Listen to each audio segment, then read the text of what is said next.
Antes mesmo que Apolo conduza seu carro pelo horizonte, Marcus Aquilius Salinator já está de pé. O ar frio de outubro carrega o cheiro acre e mineral das salinas, aquele perfume que ele conhece desde criança, desde que seu pai o trouxe pela primeira vez a estas margens do Tibre.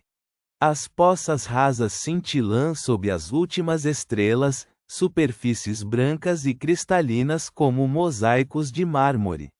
Marcus caminha entre os trabalhadores com passo firme, observando cada gesto, cada cesto carregado aos ombros curvados. O sal de Ostia é a vida de Roma, conserva a carne dos legionários, preserva os sacrifícios aos deuses, paga o salário dos homens. Ele sabe disso com a certeza calma de quem herdou não apenas um negócio, mas um propósito. Neste amanhecer, porém, algo no ar parece diferente, uma tensão imperceptível, como cinzas misturadas à brisa limpa do rio. No mercado de Ostia, entre o cheiro acre do sal e o murmúrio constante do Tibre, as palavras chegam como uma faca fria. Um comerciante de confiança se aproxima de Marcus com os olhos varrendo as ruas ao redor, olhos de homem que já aprendeu o peso de saber demais. Gesticula discretamente em direção aos armazéns de guineus calvos, estruturas maciças que deveriam estar silenciosas à noite, mas que agora pulsam com atividade às escuras, longe dos fiscais e das testemunhas.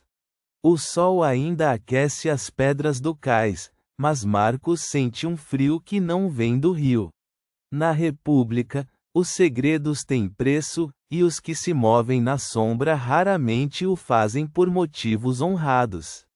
Algo podre se esconde sob aquele sal branco como neve, e Marcus começa a compreender que ignorar esse sussurro pode custar mais do que ele jamais imaginou pagar. Pela fresta da porta carcomida, Marcus mal respira. Dentro do armazém de guineus petrônios, a luz trêmula de tochas oleosas, homens curvados sobre sacos rasgados misturam cinzas acinzentadas e areia do Tibre ao sal branco e cristalino destinado às legiões. O cheiro acre da fuligem contamina o ar salgado do porto. Marcus reconhece os símbolos gravados nos barris, o símbolo do exército romano, a marca da confiança sagrada entre comerciante e Estado. Cada punhado de cinza lançado à mistura é uma traição silenciosa, cada saco selado representa soldados enfraquecidos, feridas que não cicatrizam, corpos que sucumbem longe de Roma. A indignação aperta o peito de Marcus como uma armadura de ferro. Ele já sabe demais para recuar, e pouco demais para estar seguro. O sol de meio-dia esmaga as ruas de Ostia sem piedade. Marcus caminha entre os mercadores e carregadores quando sente a presença antes mesmo de vê-la. Guineus calvos surge da sombra de um armazém como um predador calculado, o sorriso fino cortando o rosto bronzeado. Não há gritos, não há violência, apenas palavras sussurradas entre o cheiro de sal e lama do Tibre, palavras que pesam mais que qualquer corrente. Calvus conhece o nome dos filhos de Marcus. Conhece o caminho que sua esposa percorre ao mercado. O porto, sugere ele com elegância sombria, é um lugar de acidentes lamentáveis. Ao redor deles, a cidade pulsa indiferente, escravos carregam ânforas, barcos rangem contra os cais, corvos gritam sobre o rio. Marcus está sozinho no meio da multidão. E agora precisa decidir se o preço da honra é a própria vida. A luz trêmula das lucernas, a casa de Marcus Aquilius se fecha sobre si mesma como um punho. O cheiro de cera derretida e de pão esfriando mistura-se ao peso do silêncio. Sua esposa, Valeria, segura os braços cruzados sobre o peito como se protegesse algo frágil e invisível, os olhos úmidos, a mandíbula tensa. O filho mais novo observa o pai com aquela seriedade perturbadora das crianças que ainda não aprenderam a fingir. Marcos caminha entre o átrio e o implúvio, onde a água parada reflete chamas que não existem. De um lado, os rostos que ele jurou proteger. Do outro, milhares de homens que nunca saberão seu nome, mas que morrerão de sal envenenado antes do próximo inverno. A decisão se forma lentamente, como metal aquecido, e quando Marcos ergue os olhos, algo neles já não pertence mais à família. No calor abafado do Fórum de Óstia, onde o cheiro de peixe salgado e incenso impregna o ar, Marcus Aquilius Salinator encontra o edil Gaio Memmius em seus aposentos. Sobre a mesa de madeira escura, as provas se acumulam: amostras de sal corrompido, tábuas de cera com registros falsificados, o peso da traição em forma tangível. Memmius examina cada detalhe com olhos cautelosos, um homem que conhece o preço da honestidade numa cidade de mercadores. A relutância inicial cede, vagarosamente, diante da gravidade irrefutável dos fatos. Legiões enfraquecidas, Roma vulnerável, a honra do Estado em colapso silencioso. Uma aliança nasce ali, frágil como cera ao sol, construída sobre urgência e desconfiança mútua. Marcos parte com um aliado, e com a consciência perturbadora de que seus movimentos já podem estar sendo observados. A madrugada sobre o Tibre é densa como alcatrão. Tochas oscilam entre as colunas dos armazéns, projetando sombras inquietas sobre pilhas de ânforas e cordames encharcados.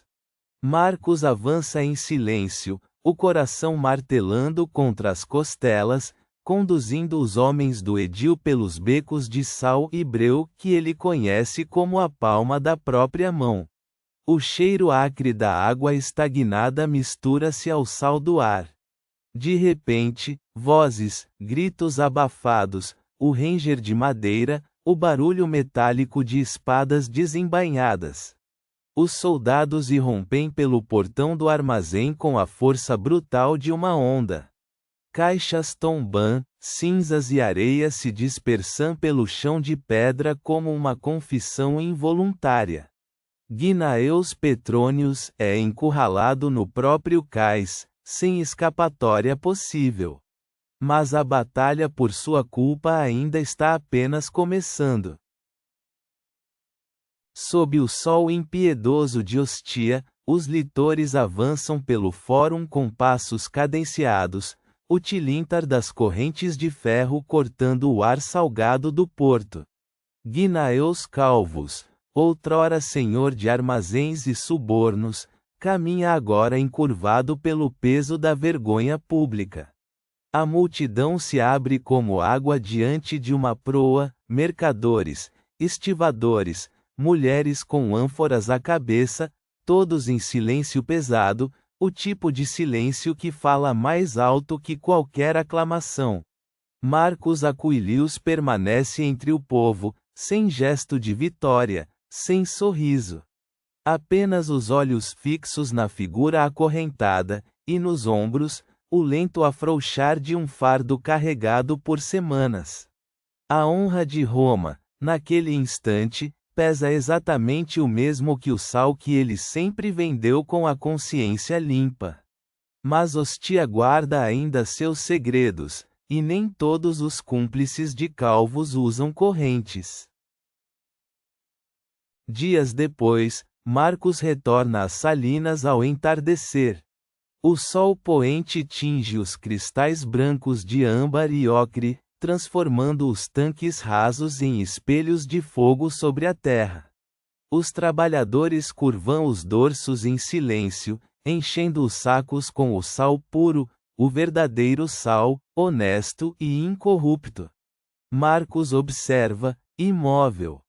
Sobre seus ombros pesa algo que nenhuma balança de mercador consegue medir: o custo silencioso de ter escolhido a virtude sobre a segurança. O vento traz o cheiro amargo do Tibre próximo, misturado ao sabor salgado do ar. Ele sabe que homens morreram por causa de grãos adulterados, e que outros quase morreram por causa de sua coragem.